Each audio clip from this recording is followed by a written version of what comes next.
Welcome Cox's Bazar. আমি এখন রয়েছি কক্সবাজারে। আর আজকের এই ভিডিওতে কিভাবে কক্সবাজারে সবচেয়ে কম খরচে আসবেন, ঘুরবেন এবং থাকবেন, খাবেন এই সমস্ত কিছু দেখাবো। তো চলুন কক্সবাজারে ঘোরাঘুরি শুরু করা যাক। আজকে এই ভিডিওর মাধ্যমে আমি আপনাদেরকে এই কক্সবাজার সম্পর্কে সুন্দর একটি গাইডলাইন দেব, যাতে করে আপনারা এই কক্সবাজারে এসে এই কক্সবাজারকে অনেক সুন্দরভাবে উপভোগ করতে পারেন। তো চলেন ভিডিও শুরু করা যাক।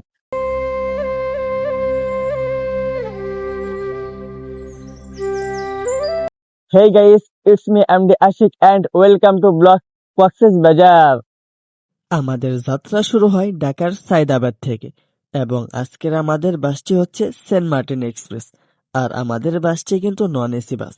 আর এই নন এসি বাসের জনপ্রতি ভাড়া পড়েছে 950 টাকা করে, যেহেতু এখন সিজনাল সময় আর এখন হচ্ছে ঈদ সিজন, যার কারণে কিন্তু ভাড়াটা একটু বেশি। আপনি যখন অফ সিজনে আসবেন তখন কিন্তু এই বাসের ভাড়া 600 থেকে 700 টাকার মধ্যেই পেয়ে যাবেন। মহান আল্লাহ তাআলার নাম নিয়ে আমাদের বাসটি রাত্রি 10টায় কক্সবাজারের উদ্দেশ্যে রওনা দিয়ে দেয়। বাসে ওঠার কিছুক্ষণ পরেই বাসে দেখি কি এক এলাহি কাণ্ড। সকালেই গান বাজে নাচানাচি করতেছে। আর এই বাসের সকল যাত্রী ছিল কক্সবাজারের, শুধুমাত্র 2জন যাত্রী ব্যতীত। আর ওই 2জন যাত্রীও কিন্তু টুরিস্ট ছিল, তারা মূলত বান্দরবনের টুরিস্ট ছিল। যাই হোক, সকলেই মিলে দেখি নাচানাচি করতেছে, সেই সাথে আমিও একটু যোগ দিলাম।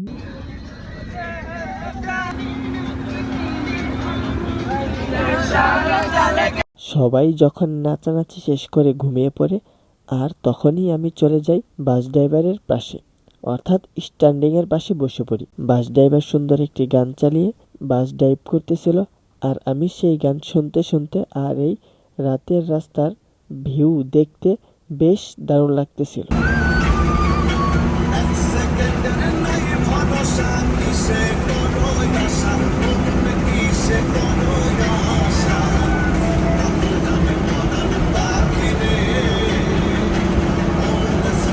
ড্রাইভারের সেই গানটি শুনতে শুনতে এবং এই রাস্তার ভিউ অনেক সুন্দরভাবে উপভোগ করতে করতে আমাদের গন্তব্যস্থান কক্সবাজারের কলাতলি মোড় অর্থাৎ ডলফিন মোড়ে কিন্তু আমরা পৌঁছে গেছি। ওয়েলকাম বাংলাদেশ। বর্তমানে আমি এখন আছি কক্সবাজারের ডলফিন মোড়ে। আর আমাদের আজকের বাসটি ছিল সেন্ট মার্টিন এক্সপ্রেস। রাত্রি 10টায় এই কক্সবাজারের উদ্দেশ্যে ছেড়ে চলে আসে, আর আমাদেরকে এখানে নামায় দেয় ভোর 5টায়। মোট সময় লেগেছে আমাদের 7 ঘন্টার মতো।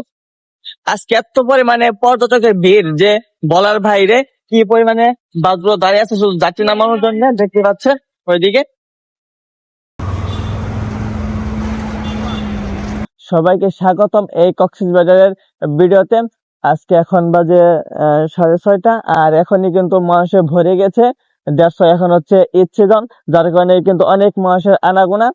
আর আমার পিছনে দেখতে পাচ্ছেন এই বড় বড় সমুদ্রের ঢেউ আর সমুদ্রের গর্জন। ভাই, এটি কিন্তু আপনাকে একেবারে স্বস্তি দিয়ে দিবে। আপনার সকল জার্নির ক্লান্ত এই সমুদ্রের বড় বড় ঢেউ এবং সমুদ্রের গর্জনগুলি কিন্তু আপনাকে ভুলিয়ে দিবে।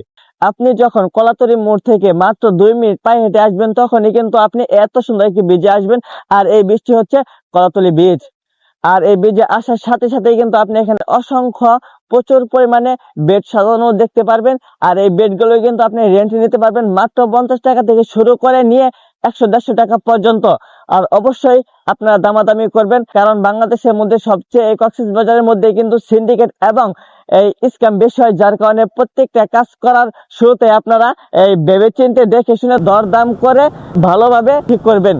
এই কলাতলি বীজেও কিন্তু আপনারা কয়েকটি রাইড পেয়ে যাবেন, যার মধ্যে হচ্ছে beach bike ride, speed boat ride এবং ঘোড়া রাইড। আর এই সমুদ্র দেখে কখনোই উত্তেজিত হবেন না, কারণ এই সমুদ্রের মাঝে আপনি একটি সর্ষার দানার চেয়েও ছোট। তো সেই ক্ষেত্রে সবসময় সেফটি নিয়ে থাকবেন। আর যখনই সমুদ্রে নামবেন তখনই এই টিউবগুলো রেন্ট নিয়ে পরে নামবেন।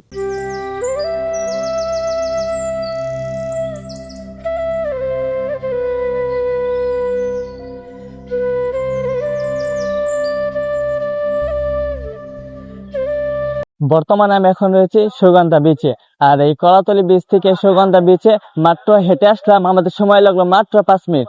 আর এই সুগন্ধা বিচেও কিন্তু সেম রাইড, সবকিছুই সেম, কিন্তু এখানে কিছু দু একটি জিনিস ভিন্ন দেখতে পারবেন, আর সেগুলো আমি আপনাদের মাঝে এখন শেয়ার করব।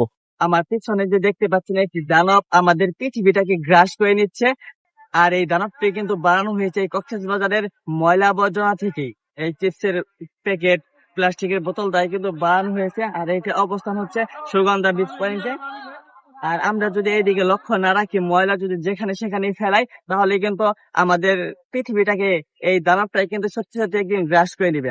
আর আমরা এইদিকে একটু বেশি করে ফোকাস দিব, যেন আমরা যেখানে যাই না কেন সব জায়গায় আমরা ময়লা নির্দিষ্ট স্থানে ফেলবো। শুধু এই কক্সবাজার বলে কোনো কথা নেই, বাংলাদেশের যে কোনো টুরিস্ট স্পটে আমরা যাই না কেন সেখানে ময়লাগুলো আমরা নির্দিষ্ট স্থানে ফেলবো।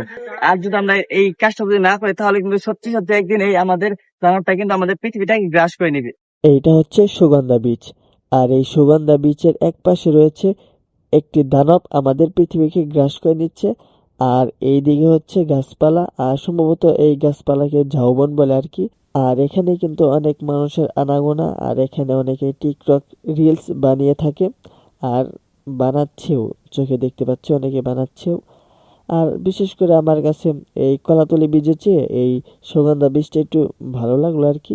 আপনাদের কাছে কোন বীজটা ভালো লাগলো তা অবশ্যই কমেন্ট বক্সে জানাবেন। আমরা কিন্তু সুগন্ধা থেকে লাবণী বীজেও পায়ে হেঁটে আসলাম, এখানেও কিন্তু খুব বেশি একটা সময় লাগে নাই। এখন আমরা পায়ে হেঁটে হেঁটে এই সুগন্ধা থেকে এই লাবণী বীজে আসলাম। আমি আপনাদেরকে সাজেস্ট করব, এই কোন বীজে যদি আপনারা সবচেয়ে বেশি সময় কাটাতে চান, তাহলে আপনারা এই লাবণী বীজে সময়টা একটু বেশি দিন। আমি সাজেস্ট করলাম আপনাদের। এই লাবণী বীজে আপনারা আসলে এত সুন্দর সমুদ্রকে অনেক কাছ থেকে অনেক সুন্দরভাবে উপভোগ করতে পারবেন। আর এইখানে অতিরিক্ত মানুষের চাপও নেই, যার কারণেই কিন্তু এই সমুদ্রটাকে অনেক সুন্দরভাবে উপভোগ করতে পারবেন। আর এইদিকে দেখতে পাচ্ছি অনেক ভাইয়েরা খুব সকালবেলায় এই বিচে এসেই নিলিবিলিতে ফুটবল খেলতেছে। আপনারা যদি সকালবেলায় এই কক্সবাজারে আসেন, তাহলে কিন্তু আপনাদের চেকিং টাইম হবে এই 10টার পরে। আর এই 10টার মধ্যে কিন্তু আপনারা এই 3টে বিচ খুব ভালোভাবে এক্সপ্লোর করতে পারবেন।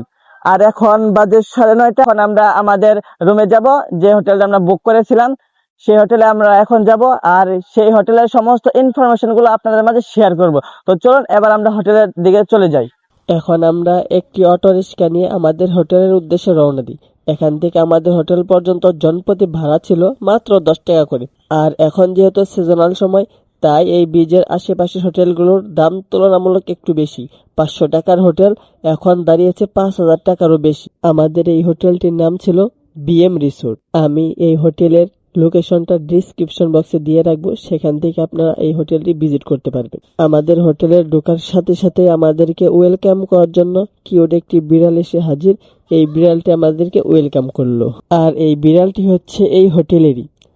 যে কেউ আসলে এই বিড়ালটি তাদেরকে ওয়েলকাম করতে চলে আসে। যাই হোক, এই হোটেলের ডেকোরেটর কিন্তু বেশ দারুণ, চারদিকেই পেইন্টিং করা রয়েছে। আমার কাছে বেশ দারুণ লেগেছে। আপনাদের কাছে কেমন লাগলো তা অবশ্যই কমেন্ট বক্সে জানিয়ে যাবেন। তো গাইস, তাহলে চলুন এবার আমরা আমাদের রুমে প্রবেশ করে আমাদের রুমটা আপনাদেরকে সুন্দরভাবে ঘুরিয়ে দেখাই।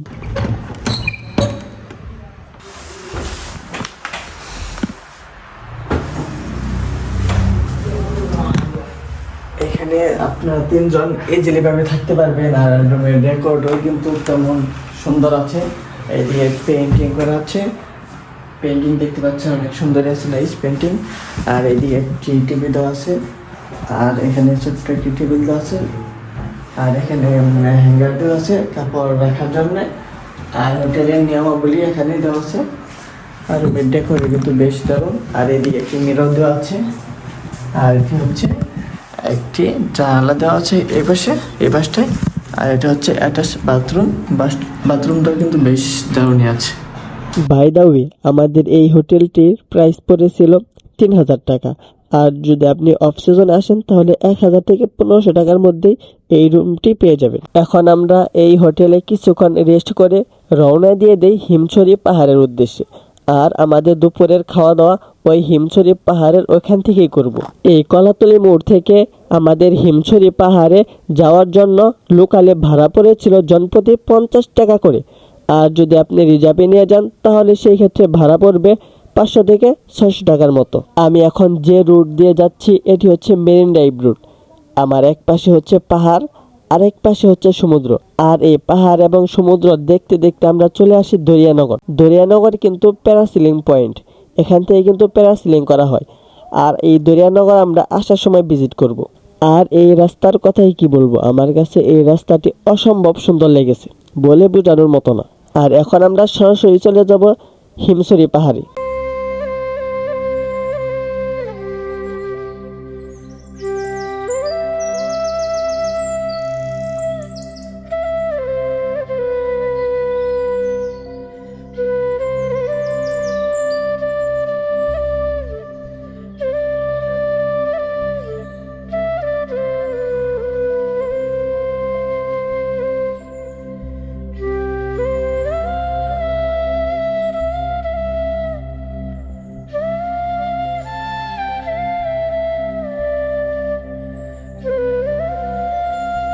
পাহাড় আর সমুদ্র দেখতে দেখতে কিন্তু অবশেষে আমরা আমাদের গন্তব্যস্থান হিমছড়ি পাহাড়ে পৌঁছে গেছি। আর এই হিমছড়ি পাহাড়ের উপরে উঠতে গেলে কিন্তু আপনাদেরকে অবশ্যই টিকিট কেটে উঠতে হবে। আর জনপ্রতি টিকিটের মূল্য হচ্ছে মাত্র 40 টাকা করে।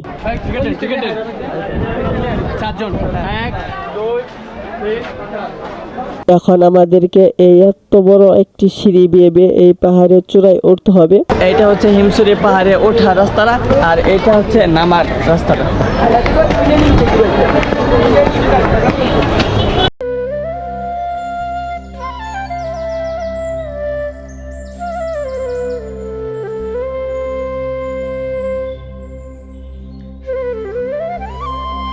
অবশেষে কিন্তু আমরা অনেক কষ্টের পরে এই পাহাড়টির উপরে উঠতে পেরেছি। আর এই পাহাড় থেকে সমুদ্র কিন্তু অনেক সুন্দরভাবে দেখা যায়। আর এখান থেকে সমুদ্র দেখলে অন্যরকম একটি ফিলিংস কাজ করবে। আর আপনারা যদি কক্সবাজারে আসেন তাহলে কিন্তু এই হিমছড়ি পাহাড়ে আসতে কখনোই ভুলবেন না।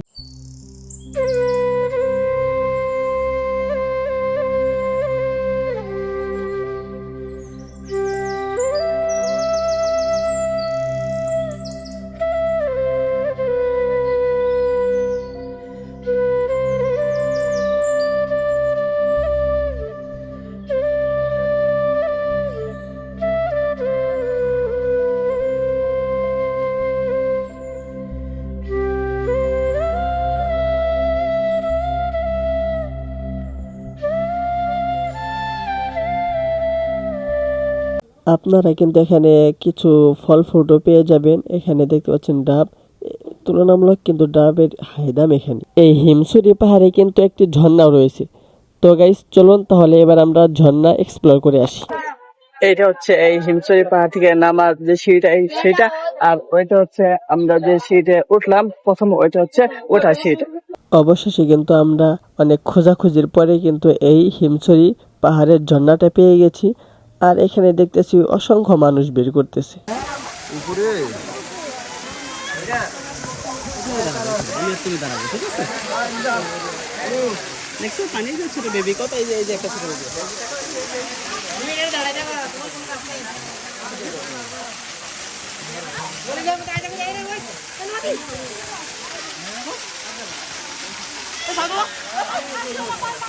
এখন আমরা খাওয়া দাওয়ার জন্য চলে আসি এই হিমছড়ি পাহাড়ের নিচে একটি রেস্টুরেন্ট রয়েছে, সেই রেস্টুরেন্টে। আর আপনারা সবসময় ট্রাই করবেন যখন খাওয়া দাওয়া করবেন এই কক্সবাজারে এসে। আর কক্সবাজারে কিন্তু তুলনামূলক সব জায়গাতেই খাবারের দামটা একটু বেশি থাকে। আর সবসময় ট্রাই করবেন আপনারা খাবারের প্যাকেজটি নেওয়ার জন্য। আমরা খাবারের যে প্যাকেজটি নিয়েছিলাম সেই প্যাকেজটিতে ছিল আনলিমিটেড ভাত, ডাউল, আলু ভর্তা এবং মুরগি। আর আমাদের এই খাবারের টেস্ট ছিল দারুণ। আমাদের এই খাবারের প্যাকেজটির দাম পড়েছিল জনপ্রতি 250 টাকা করে। এখন আমি দাঁড়িয়ে আছি এই মেরিন ড্রাইভ রোডে। আর আমার এক পাশে হচ্ছে পাহাড়, আর এক পাশে হচ্ছে সমুদ্র। আর এই পাহাড়টি হচ্ছে হিমছড়ি পাহাড়, আর এটা হচ্ছে সমুদ্র। এই ফিলিংসটা আমার জন্য বেস্ট দারুণ একটি ফিলিংস। এখন আমরা এই সমুদ্রের কাছে যাব, এই বিচটা আমরা এক্সপ্লোর করব। এখন আমি যে বীজটিতে আছি এটি হচ্ছে হিমছড়ি পাহাড়ের নিচে যে বীজটা সেটি। আর হিমছড়ি পাহাড় হচ্ছে ওইটা হচ্ছে হিমছড়ি পাহাড়। আর আমি এখন এই বীজটাতে আছি, এটি হচ্ছে সমুদ্র। আমার এক পাশে হচ্ছে সমুদ্র, আর এক পাশে হচ্ছে পাহাড়, আর মাঝখানে হলাম আমি। আমার এই অনুভূতিটা বেশ দারুণ, অন্যরকম একটি ফিল দিয়ে দিবে। আপনার অবশ্যই হিমছড়িতে আসলে এই বীজটাতে অবশ্যই ভিজিট করে যাবেন, অনেক ভালো লাগবে। বর্তমানে আমি এখন আছি দরিয়ানগর, আর এইটা হচ্ছে পাহাড়, আর এইটা হচ্ছে সমুদ্র, আর মাঝখানে হচ্ছে আমরা এই দরিয়ানগর বীচটি এক্সপ্লোর করব। আর এখানেই কিন্তু প্যারাসিলিং করানো হয়, আর প্যারাসিলিং যেখান থেকে ফ্লাই করানো হয় সেই জায়গাটাও কিন্তু আমি আপনাদেরকে দেখাবো। এইখানে এতগুলো নারকেল গাছ দেখে আবার মনে করেন না এটা সেন্ট মার্টিন। আসলে এটা কিন্তু সেন্ট মার্টিন না, এটি হচ্ছে দরিয়ানগর বীচ। আর এই দরিয়ানগর বীচে আসলেই কিন্তু আপনারা এই নারকেল গাছগুলো দেখতে পারবেন। আর বর্তমানে এখন যে বীজটি দেখতে পাচ্ছেন, আর এই বীজ থেকে কিন্তু প্যারাসিলিং ফ্লাইং করানো হয়। এটা হচ্ছে দরিয়ানগর প্যারাসিলিং পয়েন্ট, আর এখান থেকে কিন্তু প্যারাসিলিং ফ্লাইং করা হয়। তো গাইস, তাহলে চলুন এবার আমরা কলাতলি বীজ এবং সুগন্ধা বীজের সানসেট দেখি। আর এই সানসেট দেখতে দেখতে আমি আপনাদের মাঝে থেকে বিদায় নিচ্ছি। আর সকলে আমার জন্য একটু দোয়া করবেন। আর আমার ঠান্ডা লাগার কারণে কিন্তু ভয়েস দিতে গিয়ে আমার অনেক কষ্ট হয়েছে। আর আজকের এই ভিডিওটি কেমন লেগেছে তা অবশ্যই কমেন্ট বক্সে জানাবেন। আর যদি আর একটু বেশি ভালো লাগে তাহলে অবশ্যই সাবস্ক্রাইব করতে ভুলবেন না। পরবর্তী ব্লগে আবার দেখা হবে। সকলে ভালো থাকবেন, সুস্থ থাকবেন। আল্লাহ হাফেজ।